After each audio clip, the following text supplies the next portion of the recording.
आज गांव उकड़ूंज की पावन धरा पर भारतीय जनता पार्टी के लोकप्रिय उम्मीदवार आदरणीय कन्हैयालाल जी आप सबके बीच में आशीर्वाद लेने आए हैं और सभी गांव के पंच पटेलों द्वारा, प्रत्येक समाज के पंच पटेलों द्वारा कन्हैयालाल जी का बहुत जोरदार स्वागत सत्कार किया।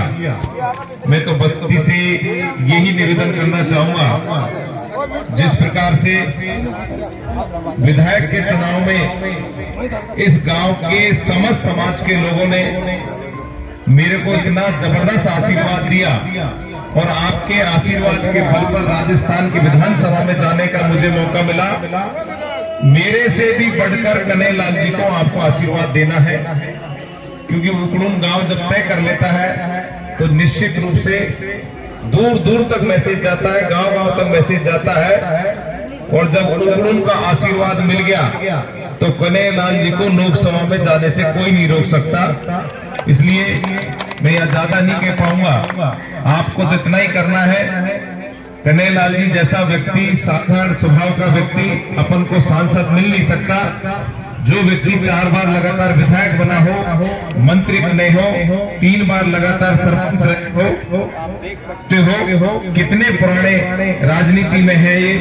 ये हमेशा आदरणीय कन्हैयालाल जी के साथ कंधे से कंधे मिलाकर इन्होंने राजनीतिक जीवन की शुरुआत की है।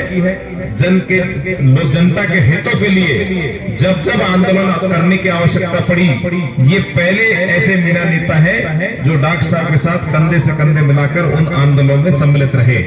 बाकी तो आपको सब पता है, कांग्रेस वाले फैला साहब मोदी तीसरी बार बन गया तो आरक्षण खत्म हो जाएगा, मोदी जी ये हो गया। आपको कतई भ्रमित होने की आवश्यकता है। सरकार केंद्र में कोई भी हो, कभी भी एसटी के आरक्षण को कोई भी खत्म नहीं कर सकता। ये उनका अधिकार और अधिकार पर कोई भी कुठाराघात नहीं कर सकता। आप देख सकते हो, क्योंकि हमारे समाज में कुछ भ्रांति फैल रही है कि साहब कन्हैयालाल जी ने इतनी मेहनत की, वो की, क्या मिला क्या नहीं मिला। ये देखो, भाग से ज्यादा आदमी को कुछ नहीं मिलता, भाग में जो होता है उनको मिलता है। लेकिन आपके नेता का कितना बड़ा भाग्य है कि मोदी के बगल में बैठने के लिए लोग तरसते हैं। मोदी किसी को याद तक नहीं करता, लेकिन जब दौसा की धरती पर मोदी जी आए थे तो सबसे पहले उन्होंने डॉक्टर साहब का नाम पुकार कर हाथ पकड़ के रथ में बैठाने का काम किया। तो ये तो बहुत बड़ी सौभाग्य की बात है। इससे बड़ा सौभाग्य नहीं मिल सकता कि देश के विश्व के इतने बड़े यशस्वी राजनेता के बगल में आपका नेता बगल में बैठा हो। इससे बड़ी कोई खुशखबरी अपन को हो नहीं सकती। इसलिए दिमाग से अपन को सारी भ्रांतियों को निकालना है, क्योंकि विपक्ष वाले बहुत सारी भ्रांतियां गांव-गांव जा के फैला रहे हैं। लेकिन ये जनमानस ने तय कर लिया है। और कल का जो रोड शो था उसमें भी आपने देख लिया, अगर लाखों की संख्या में प्रत्येक समाज का प्रत्येक व्यक्ति समाज तक, मैं आपको कहना चाह रहा हूँ, लोग कह रहे हैं कि एससी कांग्रेस को वोट देगी, लेकिन मैं आपको 100% कह रहा हूँ, विधानसभा चुनाव में कितना मिला है नहीं मिला पूरे राजस्थान में, लेकिन इस बार एससी पूरी भारतीय जनता पार्टी को वोट दे रही है। जो बाबा साहब अम्बेडकर के लिए कांग्रेस ने 75 साल में कुछ नहीं किया, लेकिन भारतीय जनता पार्टी की सरकार ने 10 वर्षों में अगर भारत रत्न देने का काम किया तो बाबा साहब को दिया।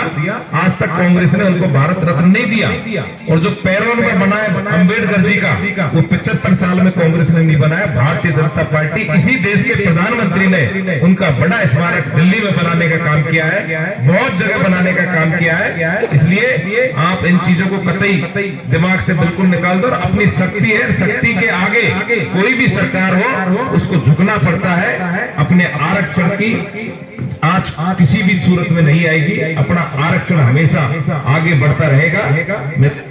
शब्दों से इतना ही कहना चाहूंगा सभी मेरे आदरणीय पंचपटल युवा साथियों से, आप कन्हैयालाल जी को किरोड़ी लाल जी मानकर आशीर्वाद दें ताकि लोकसभा में पहुंचकर कन्हैयालाल जी और आपका बेटा हम सब मिलकर इस महुआ विधानसभा क्षेत्र के प्रत्येक समाज के उत्थान के लिए, विकास के लिए काम करते रहेंगे। अब मैं आदरणीय कन्हैयालाल जी से कहूंगा कि आप भी 2 शब्द बोलकर गांव वासियों को संबोधित करें। अजय जी, हमारे सरपंच यहाँ माननीय टिकरी जी, हमारे पूर्व जिलाध्यक्ष और सभी उपस्थित ग्राम के देवतुल्य महानुभाव और मातृशक्ति, आप सबके बीच में मैं तो आपने जो स्वागत किया, सम्मान किया, उसके लिए मैं तो खाली आप सबको ढोक देने के लिए आया हूँ,